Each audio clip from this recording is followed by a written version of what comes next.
Message: the wisdom and power of the cross. Based on 1 Corinthians chapter 1. Introduction.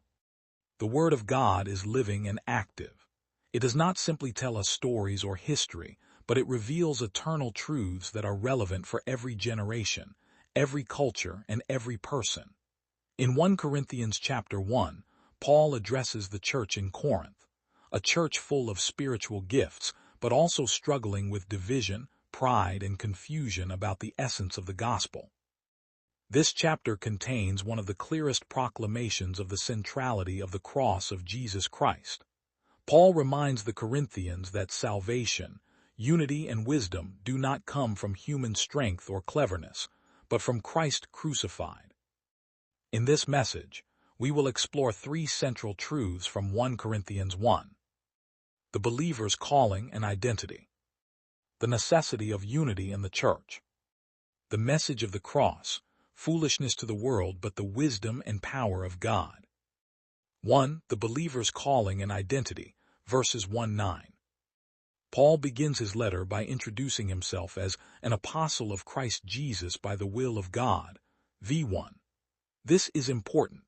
Paul does not claim authority because of his intelligence, background, or personal ambition, but because God himself called him. Every true servant of God is chosen not by personal merit but by divine grace. He addresses the church at Corinth as those sanctified in Christ Jesus, called to be his holy people, v2. Notice two things. They are sanctified in Christ Jesus.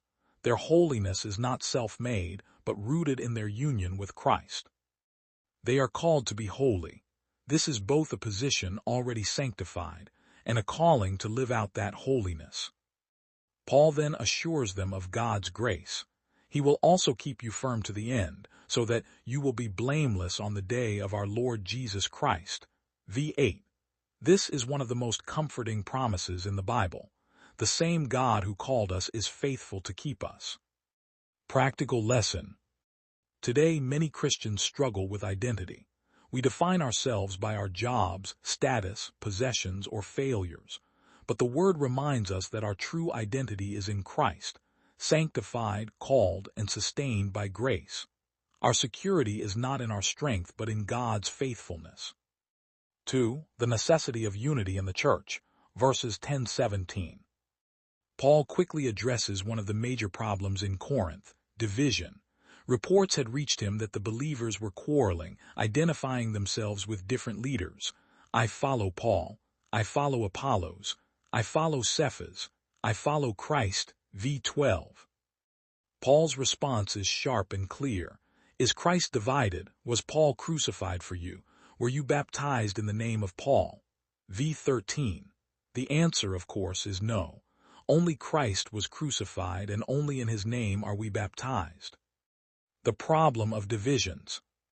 The Corinthians had fallen into the trap of elevating human leaders instead of focusing on Christ. This led to pride, comparison, and disunity. Paul reminds them that the cross of Christ, not human eloquence or personality, is the foundation of the church. Practical lesson. Even today, the church struggles with division. Some follow particular pastors, denominations, or theological movements more passionately than they follow Christ. While leaders are important, the church must never become centered on personalities. Unity comes only when Christ remains the head of the church. Paul himself downplays his role. Christ did not send me to baptize, but to preach the gospel, not with wisdom and eloquence, lest the cross of Christ be emptied of its power. v17. His point is that the power lies in the cross, not in the style of the preacher. 3. The message of the cross, verses 18-31. Here lies the heart of Paul's message. For the message of the cross is foolishness to those who are perishing, but to us who are being saved it is the power of God. v18. 3.1. The contrast between human wisdom and God's wisdom. The world seeks wisdom in philosophy, intellect, and human achievement. The Jews demanded miraculous signs. The Greeks sought sophisticated wisdom, v22. But God chose to reveal himself in a way that seemed scandalous and foolish, through a crucified Messiah. For the Jews, a crucified Savior was a stumbling block. They expected a conquering king, not a suffering servant. For the Greeks, it was absurd. How could salvation come through death on a cross? Yet for those who are called, Christ crucified is the power of God and the wisdom of God. V 24. 3.2 God's foolishness is wiser than human wisdom.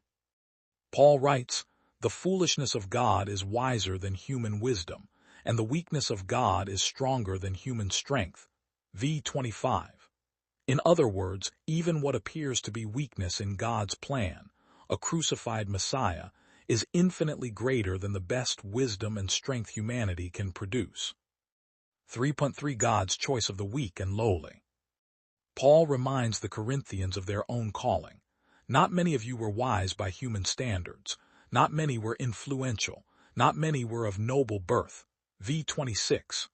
God deliberately chose the weak, the lowly, and the despised things of the world to shame the strong and the wise. VV 27-28. Why? So that no one may boast before him. V 29. Our salvation is entirely by grace, not by human effort. Christ himself has become for us wisdom from God, that is, our righteousness, holiness, and redemption. V 30. Practical lesson. The cross humbles human pride. It reminds us that we cannot save ourselves, nor can we boast in our accomplishments. Salvation is the work of God from start to finish. Therefore, as Paul concludes, let the one who boasts boast in the Lord. V 31. Application for today. A cross-centered faith. The church must never lose sight of the cross. Our preaching, worship, and mission should be centered not on human wisdom, entertainment, or personality, but on Christ crucified. Without the cross, Christianity loses its power. B. Guarding against division. We must resist the temptation to divide over secondary matters. Our loyalty must be to Christ above all. Different leaders and denominations have their place, but they should never replace the unity of the body of Christ. C. Trusting God's wisdom over human wisdom. The world celebrates intellect, technology, wealth, and power, but none of these can save the human soul. Only Christ crucified brings forgiveness and eternal life. Believers are called to live by faith, trusting God's wisdom even when it seems foolish to the world. Conclusion. 1 Corinthians 1 delivers a timeless message. Our identity is in Christ, not in ourselves. The church must remain united under Christ, not divided by human leaders. The cross, though foolishness to the world, is the very wisdom and power of God. Paul ends with this truth: let the one who boasts boast in the Lord. Our pride, our hope, and our message must be Christ alone.